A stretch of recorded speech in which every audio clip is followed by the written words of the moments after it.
Les combats sous-marins lors de la Deuxième Guerre mondiale faisaient partie des postes les plus terrifiants pour les soldats engagés dans la marine. La doctrine militaire allemande a investi beaucoup de ressources dans le développement des sous-marins, mais à quel point les conditions de survie étaient-elles difficiles dans ces effroyables machines de guerre? Bonjour et bienvenue sur la chaîne Aristocha, et aujourd'hui nous allons remonter le temps. Survivre dans un U-boat allemand. Le U-boat de type 7 était le cheval de bataille de la Kriegsmarine lors de la Seconde Guerre mondiale. Construit à plus de 700 exemplaires, ce qui est un record historique de production en série de sous-marins, il fut le type le plus utilisé de la guerre. En quittant après juin 1940 leur base de Wilhelmshaven pour 5 ports du littoral atlantique français, Brest, Lorient, Saint-Nazaire, La Rochelle et Bordeaux, les U-boats augmentent considérablement leur rayon d'action, tout en évitant la mer du Nord et la Manche. Secteur à la fois dangereux et pauvre en cible. À la tactique des convois mise en œuvre par l'amirauté alliée pour protéger les cargos, les Allemands répliquent en groupant ces loups gris en groupements, comparés à des meutes animales, notamment de loups. Lorsqu'un sous-marin ou un avion de reconnaissance repérait un convoi, il indiquait sa position à l'état-major, qui lançait alors à la poursuite du convoi les sous-marins présents dans la zone. Une fois réunis, il lançait alors des attaques meurtrières sur des convois insuffisamment protégés. Les U-boats d'alors ne sont pas des sous-marins au sens où on l'entend à notre époque. Il faut plutôt les comparer à des torpilleurs submersibles. Ils ne sont pas conçus pour rester continuellement en immersion. La plupart du temps, souvent la nuit, ils naviguent en surface au moteur diesel, rechargeant leurs batteries qui alimentent les moteurs électriques pour la navigation en plongée, et plongent ponctuellement, soit pour attaquer à la torpille, soit pour échapper à une contre-attaque. Le U-boat de type 7 faisait une longueur de 67,10 mètres, sur une largeur de 6,20 mètres. Il faisait une hauteur de 9,60 mètres. Il est motorisé par 2 moteurs diesel de 3200 chevaux et par 2 moteurs électriques de 750 chevaux. Il pouvait atteindre une vitesse de 17,7 nœuds à la surface et 7,6 nœuds sous l'eau, soit 31 km/h en mer et 13 km/h submergé, ce qui est assez proche de la vitesse d'un vélo. La profondeur de plongée maximale était de 230 mètres, et il fallait un équipage de 44 à 52 personnes pour manœuvrer ce sous-marin. À la terreur inspirée par les submersibles répondait la terreur que pouvait éprouver leur équipage. Car au cours de la Seconde Guerre mondiale, être officier ou matelot à bord d'un sous-marin représentait un sort très périlleux. Les statistiques parlent d'elles-mêmes. Au cours de la guerre, l'Allemagne perdit 28 542 de ses 41 300 sous-mariniers et 753 de ses 863 U-boats opérationnels. Le U-boat type 7 était généralement équipé de 4 tubes lance-torpilles avant et de 1 tube lance-torpille arrière. Le navire avait 14 torpilles en magasin. En surface, le sous-marin était également équipé de 1 canon de marine de 88 mm et de 1 canon anti-aérien de 20 mm. Immédiatement après l'entrée en guerre des États-Unis, l'opération Pockenschlag marqua l'apogée des succès des sous-mariniers allemands. La zone au large des côtes nord-américaines, où les cibles étaient jusque-là non menacées par les U-boats, parce qu'ils n'y parvenaient pas, devint entre la fin de 1941 et le printemps 1942 un champ d'action efficace pour les sous-mariniers. Les navires qui naviguaient sans protection ou protégés par des escortes aux équipages inexpérimentés furent coulés par dizaines.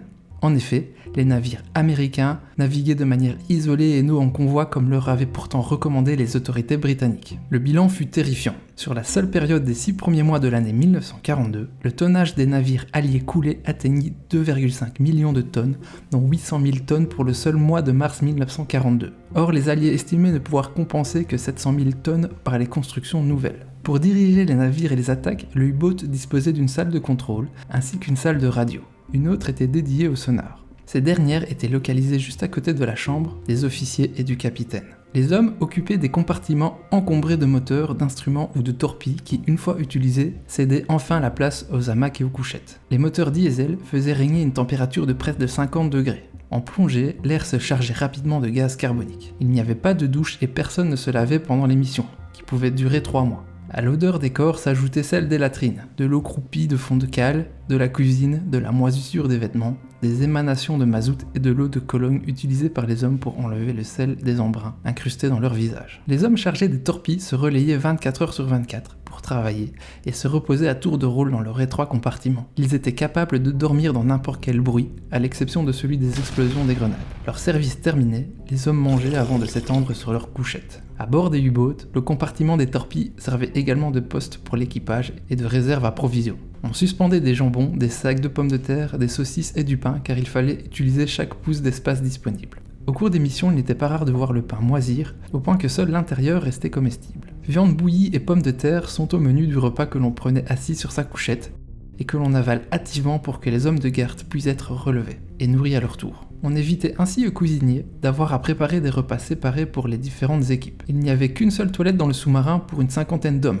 ce qui n'améliorait pas les conditions de vie. Pour compenser le manque total de confort, les sous-mariniers recevaient les meilleures rations de toutes les forces armées allemandes.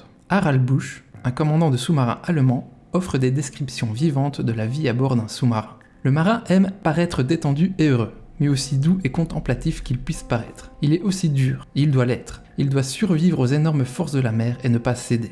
La vie quotidienne à bord est incroyablement rare.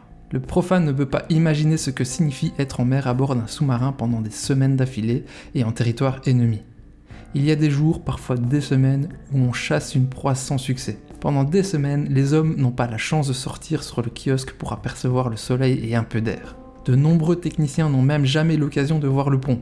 Et tout le monde à bord du navire est en alerte rouge constante. À bord, il n'y a pas d'endroit où être à l'aise, se dégourdir les jambes et se détendre après un travail fatigant.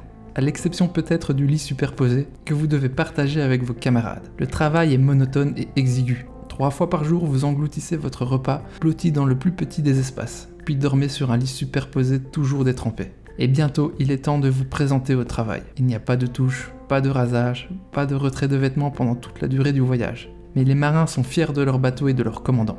Ils sont fiers d'avoir réalisé quelque chose, fiers de participer à la réussite. L'équipage et le commandant d'un bateau forment une confrérie jurée qui peut même chasser le diable de l'enfer. À la fin de la guerre, la probabilité pour un U-boat de se faire repérer et d'être coulé était très élevée dans la zone opérationnelle.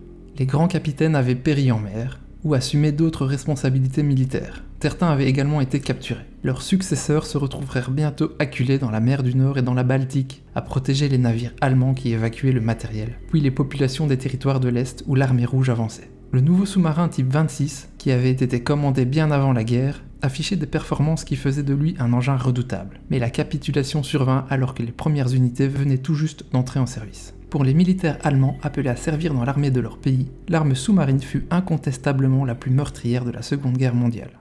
J'espère que vous avez apprécié cette vidéo. Surtout n'hésitez pas à suggérer dans les commentaires des sujets à explorer ensemble dans une prochaine vidéo. Et en attendant, je vous dis à bientôt.